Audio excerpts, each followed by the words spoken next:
Rajni, what's wrong? Tom, I have a script and I don't know what to do with it. Should I burn it? Feed it to my cat? You need some writers group therapy.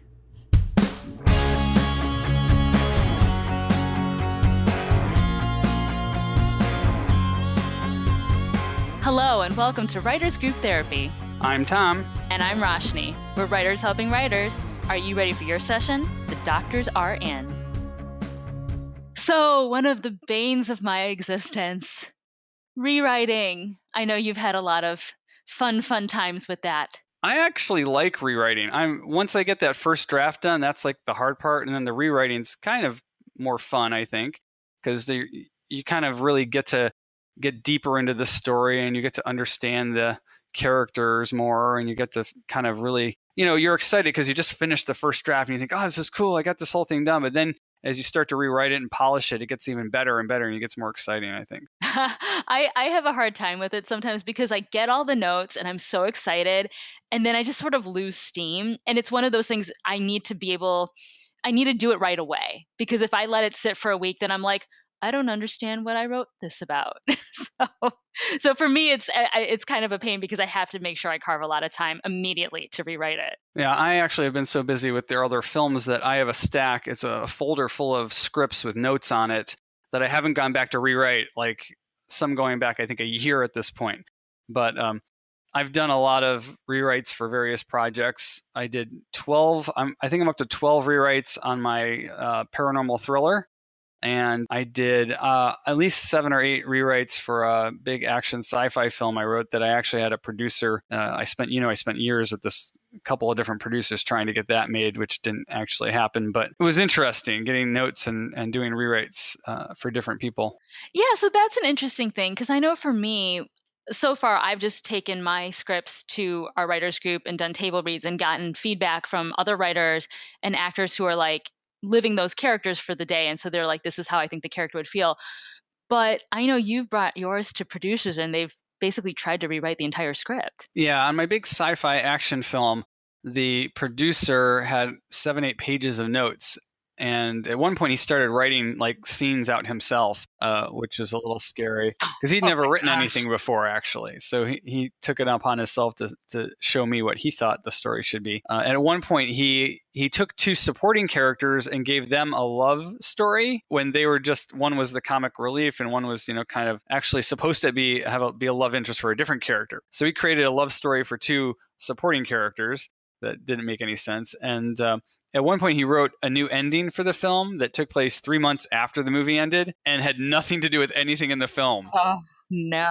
He actually started to recreate basically The Fly, where this guy's trying to teleport fruit across the room and they come out as a gooey blob of some sort. And I really never understood what that was supposed to be about. I guess he thought the second movie would be about something completely different than the first movie. So just with the same characters, I don't know. So how did you handle it? Did you rewrite it for him, or did you? No. You just parted ways? Yeah, that never happened. So I actually had a director who was involved, who kind of brought me to that producer, and she kind of managed some of that for me. Yeah, so we just kind of let that go and really didn't address it because it was so far out there.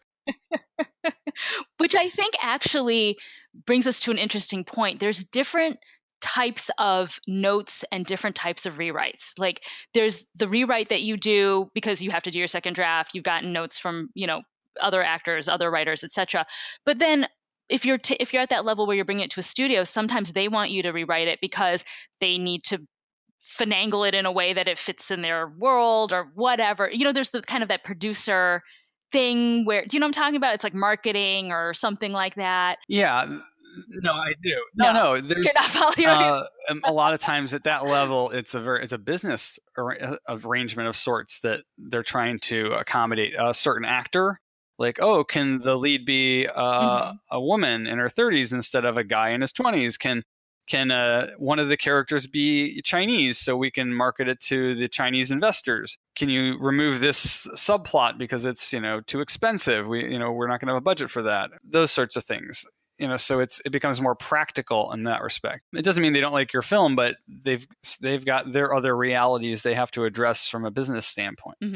Which makes me wonder. Oh, also, there's rewrites you get if you want to take these notes. For example, when you get feedback from contests, Mm-hmm. you pay for coverage, and then you look at the coverage and you go, "Ooh, it's somebody that's never read any of my stuff." And some of the notes are spot on, and some of the notes are like, "What on earth? What kind of bias do you have?" But yeah, so how do you incorporate all those notes, or do you, to make something better? Well, you do. Feedback's always helpful in some respect because certain people might pull out certain concepts or ideas that that they have a different idea about that you thought was like obvious, maybe. Because I wrote a paranormal thriller where the main character is an engineer, a scientist, an engineer guy, and he's supposed to be working on projects to go to Mars. This is area he works on. And this one manager read the script and he got hung up on this thing about Mars. And he kept trying to think, well, what if we put in this dream sequence about Mars, or he and his daughter are walking on Mars? And I'm like, the movie's not about that at all. It just happens to be his job. And I actually took out the references to Mars and just made it space in general so that it was much more not specific, because he got hung up on this thing about Mars. Now maybe that's something viewers would get hung up on and go, well, how come we never talked about Mars again? So maybe it makes sense, but he got so hung up on that one thing. It seemed like everything else in the story, which was actually relevant, he seemed to be fine with.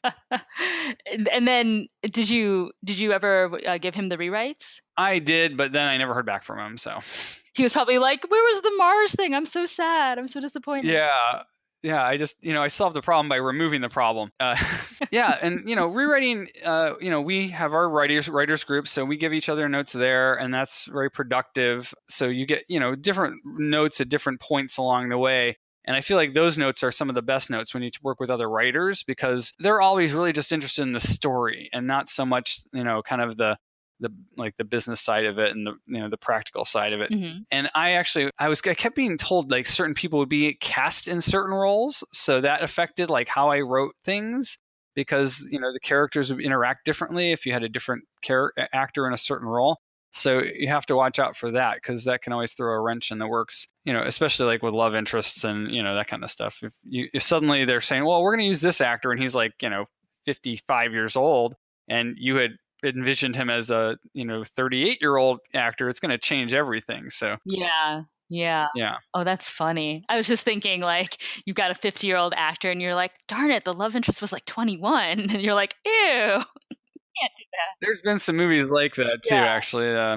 that we talked about when we debated it. I'm like, well, I guess you could do that. And we were talking about too, on a big scale, The Shape of Water. I know you read the one of the drafts, and you said it was completely different than what actually ended up on screen. Not so much completely different. I don't know if it was a draft. It was a bound version of the script that they put out. I believe the producers put out for the Oscars.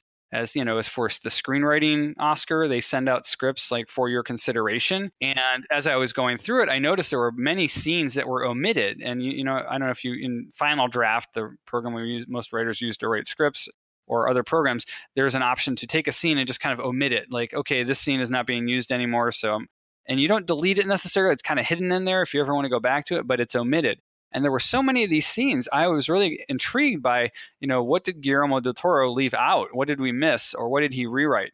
They could be scenes that he just totally rewrote and he just kept the previous version. It could be a scene that he written that he then felt was unneeded or wasn't working, or just for time. Maybe they said this scene's not moving the story along, so we're going to leave this scene out. But there were, every page had a scene or two that was omitted. So I found that really interesting, because you think of someone like Guillermo del Toro, it doesn't everything he writes just come out perfect the first time. But it's also possible that they shot it and in editing decided not to use it. True, but I don't believe they would go back into the script and then remove it. But maybe they did. I don't know. We'll never know. We'll have to call Guillermo.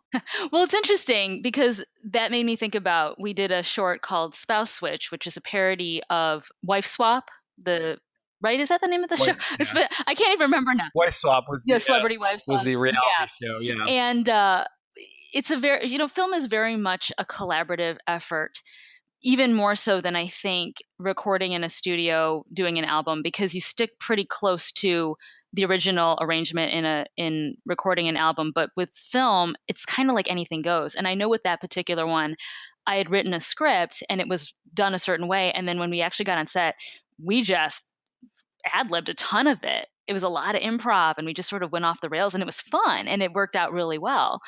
So again, an example of that wasn't really a rewrite. It just kind of did its own thing. Yeah, when we did Wife Swap, that was totally improv. And I think that happens in a lot of movies. You can always take the script and then go back and watch it and see where they change things, on the fly, just because actors do that and producers sometimes, call in, hey, the studio said we have to change this. And so it doesn't always, the script is a blueprint, they say, then when you build the actual structure, it kind of comes out differently depending on what materials you use to build it and that kind of stuff. So yeah, obviously if you get to the point where you're producing it, that is very collaborative, but up until that point, all the rewrites and all the random notes you get. It's never finished. That's the bottom line. It doesn't matter how many times you rewrite it. Even once you turn it in and they start producing it, it's going to change. They'll rewrite it on set. They'll rewrite it in post-production even when they edit it. Yep. So how about for you guys? What do you think of the rewriting process? Let us know your thoughts on Twitter at WG Therapy. You can also find us online at writersgrouptherapy.com. And if you like what you hear, subscribe and share it with your friends. We'll see you next week.